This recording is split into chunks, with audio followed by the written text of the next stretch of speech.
What's up guys, the Handy Hunter here today doing a review on BlazeVideo's 1080p trail camera. This is a cool little trail camera that's packed with a lot of features and options that give you a lot of versatility out in the field. I've had some time with this camera now and I'm going to show you some sample video and pictures at the end today, but I'm going to walk you through the external features. We're going to talk about the menu. We're going to walk all the way through the menu and then we'll show you those examples. But starting with the outside, what I like about this camera right off the bat is it comes with a 1/4-inch mounting screw on the bottom, so you can screw it into your tripods, you can screw it into your tree mounts. I use a lot of screw-in tree mounts, and I like that better than the strapping system on the back of cameras, but you have that option if you want. The other thing that I really like about it is it comes with an external power jack. Now this power jack is powered by a 6-volt battery, so you'll need a 6-volt power source if you're going to use this for extended battery life. You're also going to need a 1.7 millimeter plug. It is not the 2.1 millimeter plug, so just make sure that you get the right cable to go into the camera. Now on the outside, something else that's really important is this has got dark IR, so it's invisible infrared to wildlife. And while I used it, I didn't notice any animals being able to see or look at the camera as it was taking pictures of them. So that's really important not to spook the wildlife. On the inside, what you get is you get almost a 2.5-inch LCD screen, and then you get just a really simple menu. And we'll walk through all the menu options, and over here is your battery case. So that's it guys on the external features. We're going to get into the menu now. We're going to walk through that. All right, so let's take a look what's in the box. This is what you get. Let's open it up. Got your camera. You're going to get a nice instruction manual. This is very well done. The instructions in here are very thorough and clear. Probably one of the best instruction manuals I've ever seen that came with a trail camera. So over here you get the USB cable that plugs into the camera if you want to transfer pictures that way. And here's the strap that goes on the back of the camera to attach it to a tree if you want to use the strap. Alright, so let's open this camera up. One thing to note is when you first get this camera, you're going to have a clear lens protector cover on this, and you're going to need to peel them both off, or otherwise you're going to have some blurry pictures and video. So you'll undo the clasp here, open it up. You're also going to have a clear piece of plastic film on this as well, and I've already peeled that off. So basic camera setup here is you got your menu button, your direction buttons, your on off with your setup options, and then here's your battery case over here. I have the wrong batteries in here. They shouldn't be, there shouldn't be alkaline batteries. They should be lithium. Lithium's much better to run in these cameras. They hold their voltage better at the end of videos because of cold weather, etc.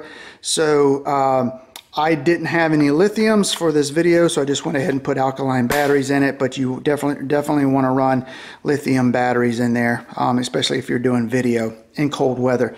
So let's take a look at this. We're going to turn it on all the way to setup. This almost 2.5-inch LCD screen is nice. You can see really easy. Basically, this is the default screen that you're going to see when you turn the camera on, and you have 3 options. You have a shutter option, you have a video and camera mode option here, and you have playback. If you want to review your pictures on your SD card, this is where you'd want to go. If you want to change the camera from video to just taking pictures, you would do that here with these up and down buttons.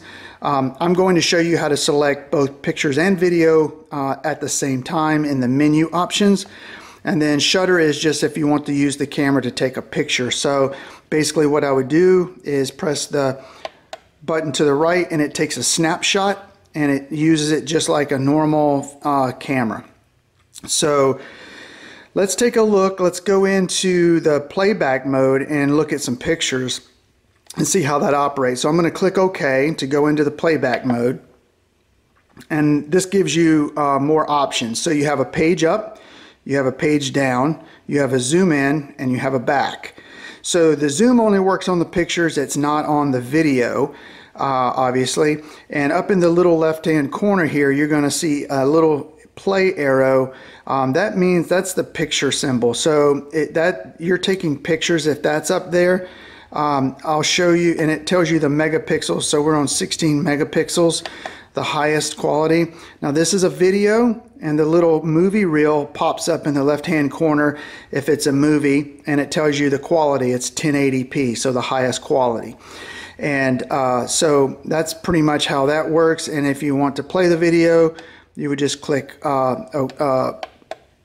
OK, and it shows you there.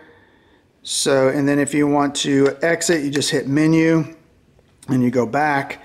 I'm going to go back to a picture here, and I'm going to show you the zoom on this. This zoom is really good. So as you zoom in, you can see it keeps really good quality, and it goes, you know, in pretty high. So, and if you want to get out, you just press the OK button, and it takes you back. Nice and simple. And that is the play menu. So you can go through all your pictures this way and review everything. Okay, so let's talk about how do you delete a picture that you don't want, or how do you delete a bunch of pictures that you may not want, or maybe you want to delete all your pictures but you want to protect a few, so when you delete them they stay on the card. So once you're in a picture mode like this, what we're going to do is hit menu. And once you're in the menu, you get the option to delete one, delete all, slideshow, or protect. So you can delete this one picture, or you can delete all the pictures, or you can create a slideshow, or you can protect this one picture. So you can lock one, lock all, unlock one, unlock all. So there's a lot of options there that you can use to protect certain pictures. So full of options.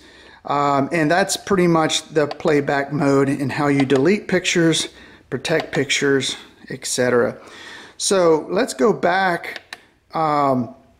Let's go back to the main menu. Okay, so now we're at the main default screen, and say I want to change settings in my trail camera. What you want to do when you're at the default screen is click the menu button.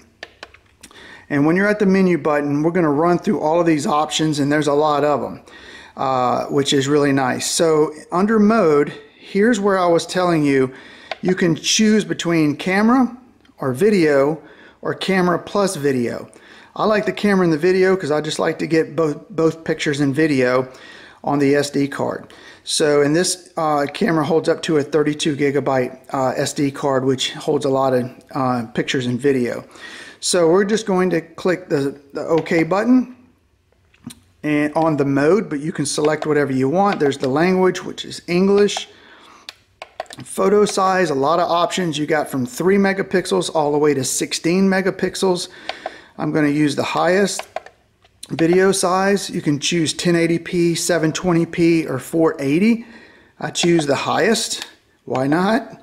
The picture number, you can take one photo, 2 or 3 photos.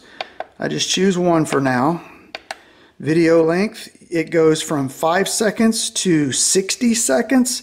So let me go, oh, I'm sorry, it goes from 3 seconds down to up to 30-second video.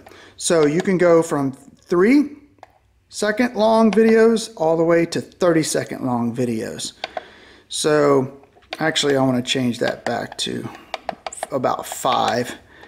So that's video length.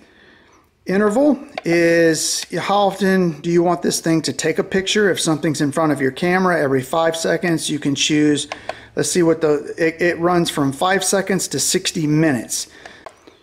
So the sensitivity level, you get high, normal, and low. I tend to choose high. This will pick up birds and everything else in front of your feeders. You can set it to your liking. Date and times, very straightforward, easy to set. Super simple. Date stamp, if you want it on or just the date, or the date and time, which is what I like. You can select date and time, so we'll leave that alone. The timer allows you to, tell the camera when to turn on and take pictures and when to turn off. You can set a time frame on it, and I just like leaving it as off as it is. And time lapse, if you want to time lapse pictures, you can turn it on and set, if you want this camera to take a picture every 10 minutes, every hour, or however long, it'll do that, and then you'll have a cool time-lapse video when you're done.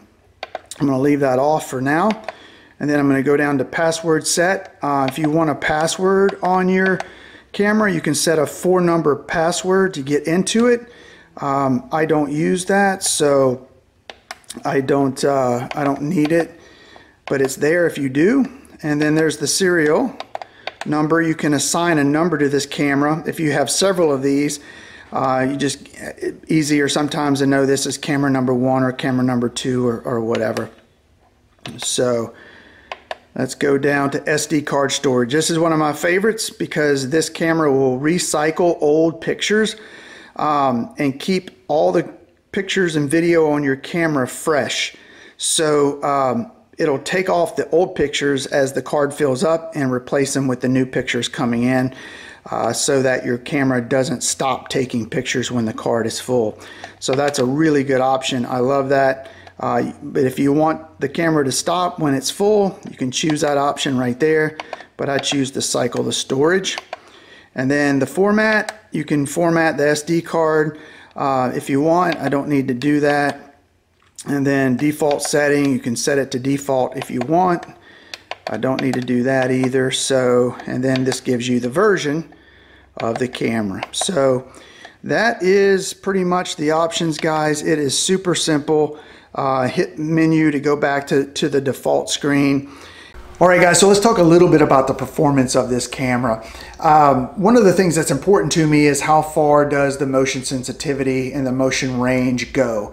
And I found the claimed range of 65 feet to be extremely accurate with this camera, and underestimated really in some cases with larger objects further in the background, such as a cart riding by or a vehicle going by. It picked it up at about 100 feet actually. But when it comes to wildlife, especially at night, I would see deer barely coming into the IR range in the distance of about 65 feet, and I would start seeing the silhouette of them, and then by the time it takes the second picture, they're into the range and I could see the deer. So I could tell that the motion sensitivity at night picks up wildlife a little bit further than the IR range can reach. But if you do 2 pictures, by the time something gets in or hangs around your feet or for a little while, you tend to get the pictures that you want.